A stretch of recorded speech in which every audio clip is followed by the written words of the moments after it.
আসসালামু আলাইকুম ভিউয়ার্স, আশা করি সকলে ভালো আছেন। আজকে আমি বলবো যে আসলে ক্রোয়েশিয়াতে আসার পর মানুষ কেন ক্রোয়েশিয়াতে থাকে না বা কী কারণে ক্রোয়েশিয়াতে আসার পরে মানুষজন ক্রোয়েশিয়াতে না থেকে অন্য দেশে চলে যায়।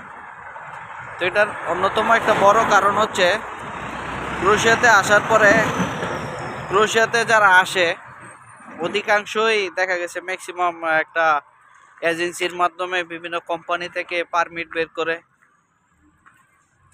নিয়ে আসে ক্রোয়েশিয়াতে। তো অধিকাংশ সময় দেখা যায় কোম্পানিতে যে লোকগুলো যে পারমিটে আসে, কোম্পানি আসার পরে কাজ দেয় না বা কোম্পানি কাজের ব্যবস্থা করে না। কোম্পানির সাথে ওরকম কন্ট্যাক্ট থাকে যে কোম্পানি দিকে পারমিটের মাধ্যমে ক্রোয়েশিয়াতে ঢোকার পরে কোম্পানি দেখাশোনা করবে না, কোম্পানি কাজ দিবে না। অধিকাংশ ক্ষেত্রে কোম্পানি কাজ দেয় না। এটা একটা বড় কারণ যে মানুষ যখন আসার পরে কোম্পানিতে আপনি যে পারমিটে আসলেন, পারমিটটা আসার পরে আপনি কাজ ম্যানেজ না হলে তাহলে আপনি কোথায় থাকবেন, কোথায় কি করবেন। দেখা গেছে যে এজেন্সি যে পারমিট টাকার বিনিময়ে ক্রয় করে আপনার মানুষগুলা নিয়ে আসে। তো এটা একটা বড় কারণ। আর আরেকটা বড় কারণ হচ্ছে ক্রোয়েশিয়া আপনারা জানেন যে একটা টুরিস্ট নির্ভর একটা দেশ। তো এই দেশে যখন আপনার ট্যুরিজম সময় অর্থাৎ যখন সামার থাকে তখন প্রচুর কাজের ডিমান্ড থাকে। সামারের সময় প্রচুর পরিমাণে কাজের চাহিদা থাকে, কিন্তু যখন আপনার সামার শেষ হয়ে যখন উইন্টার চলে আসে তখন অধিকাংশ এই কাজের ক্ষেত্রগুলো একটু কমে যায়। কাজের ক্ষেত্রগুলো অনেক কাজ থাকে না। তো কাজ যখন না থাকে তখন তো আপনার এদেশে থাকতে থাকতে একটা কস্টিং লিভিং কস্ট, সেই কস্ট আপনি পরিশোধ কীভাবে করবেন। যখন কাজ থাকে না তখন যেহেতু ট্যুরিস্ট নির্ভর দেশ সেহেতু দেখা গেছে যখন সামার থাকে তখন প্রচুর কাজ থাকে। যখন সামার শেষ উইন্টার চলে আসে তখন কাজের একটা সংকট দেখা দেয়। কোম্পানিগুলো হয়তো আপনার পারমিট ক্যান্সেল করে দিবে, আপনার টিআরসি ক্যান্সেল হয়ে যায়। তো দেখা গেছে যে কাজ চলে গেলে আপনার নতুন কাজ ম্যানেজ করা অনেক কষ্ট হয়ে যায়। এটাও একটা অন্যতম কারণ। কারণ আপনার কাজ না থাকলে তো আপনার খরচ তো আর বসে থাকবে না। আপনি কাজ করেন আর না করেন বা কাজ কম করেন আর বেশি করেন, আপনার তো লিভিং কস্ট দেওয়া লাগবে। আপনি যে থাকবেন খাবেন, থাকা খাওয়ার যে কস্টিং আছে সে কস্টিং তো যাবে।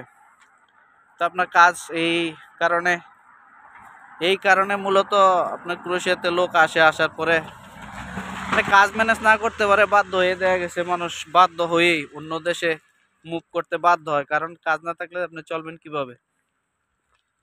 এই দুইটা কারণ, আরো কারণ আছে। কারণ অনেকে বাংলাদেশ থেকে আসে চিন্তা ভাবনা করে যে ক্রোয়েশিয়াকে একটা ট্রানজিট রাষ্ট্র হিসেবে, ক্রোয়েশিয়াকে ট্রানজিট দেশ হিসাবে ব্যবহার করে সেন্ট্রাল ইউরোপের বিভিন্ন যে উন্নত দেশগুলো আছে, জার্মানি আছে, অস্ট্রিয়া, তারপরে নেদারল্যান্ড, ইটালি, বেলজিয়াম, ওইসব দেশে চলে যায়। কারণ ওইসব দেশের ইনকাম অনেক বেশি। ক্রোয়েশিয়ার থেকে তাদের ইনকামিং যে ইয়াগুলো আছে ইনকামও হাই।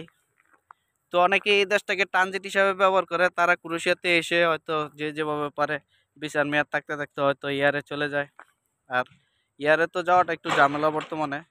বাসে করে অন্যান্য দেশে সেন্ট্রাল ইউরোপের দেশে মুভ করে।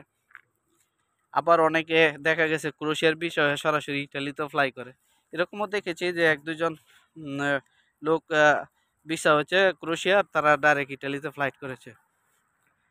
তো বিভিন্ন কারণে আসলে ক্রোয়েশিয়াতে মানুষজন থাকতে চায় না। ক্রোয়েশিয়াতে এসে মানুষজন যারা কাজ করে থাকে, অনেকেই যারা কাজ ম্যানেজ করতে পারে তারাই দেশে থাকে। যারা কাজ ম্যানেজ না করতে পারে আত্মীয় স্বজন থাকে বিভিন্ন দেশে, ইটালি, জার্মানি, বেলজিয়াম, ইউরোপের যে উন্নত দেশগুলো আছে সেই দেশগুলোতে চলে যায়। কারণ এটা তো সেনজেন জোন, এখানে এসে আপনার ভিসার মেয়াদ থাকতে থাকতে চলে যায়। অনেকে ভিসার মেয়াদ শেষ হয়ে গেলে আপনার টিআরসি পর্যন্ত অপেক্ষা করতে হবে। কারণ অনেক কোম্পানি টিআরসি যখন হবে, টিআরসি হলে আপনি টিআরসি দিয়ে আপনি সরাসরি বাসে করে অন্যান্য সেন্ট্রাল ইউরোপের দেশগুলোতে যেতে পারবেন। সেক্ষেত্রে কোনো বাধ্যবাধকতা নেই। তো মূলত দেখা গেছে এই দেশে একটা ট্যুরিস্ট নির্ভর দেশ। যখন আপনার সামার শেষ হয়ে যায় তখন কাজের একটা সংকট দেখা দেয়, যার কারণে অনেকে বাধ্য হয়ে যায়। আবার অনেকে আসে এটাকে ক্রোয়েশিয়াকে আপনার ট্রানজিট এরিয়া হিসেবে ব্যবহার করে এসে চলে যায় সেন্ট্রাল ইউরোপের দেশগুলোতে। তো নানান কারণে ক্রোয়েশিয়াতে আসলে লোকজন এসে থাকতে চায় না। তো আমি আপনাদের মাঝে চেষ্টা করেছি যে আসলে ক্রোয়েশিয়াতে কি কারণে মানুষজন থাকে না, আর এদিকের স্যালারি রেঞ্জও একটু কম। তো ঠিক আছে, ভালো থাকবেন সবাই, সুস্থ থাকবেন।